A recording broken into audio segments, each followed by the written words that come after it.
நமக்கு மட்டும்தான் best friends இருப்பாங்கன்னு நீங்க நினைச்சா அதுதான் இல்லை. மாடுகளுக்கும் கூட நெருக்கமான நண்பர்கள் உண்டு. மாடுகள் ரொம்பவும் சமூக உணர்வு கொண்ட விலங்குகள்.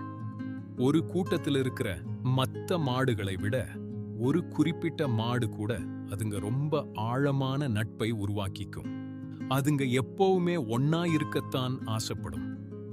ஆராய்ச்சி முடிவுகள் என்ன சொல்லுதுன்னா, தன்னோட சிறந்த நண்பனை விட்டு ஒரு மாடு பிரிக்கப்படும் போது அது ரொம்பவே மன அழுத்தத்துக்கு உள்ளாகுது. அதோட இதய துடிப்பு கூட அந்த நேரத்துல ரொம்ப அதிகமாகுமா. விலங்குகள் கிட்டையும் மனிதர்களைப் போலவே உணர்ச்சிகளும் அழகான பிணைப்புகளும் இருக்கு அப்படிங்கிறதுக்கு இது ஒரு சிறந்த உதாரணம். நிச்சயமா சொல்லப்போனா நட்புங்கிறது வெறும் மனிதர்களுக்கு மட்டும் சொந்தமானது இல்லை. அது எல்லா உயிரினங்களுக்கும் பொதுவான ஒரு அன்பு மொழி.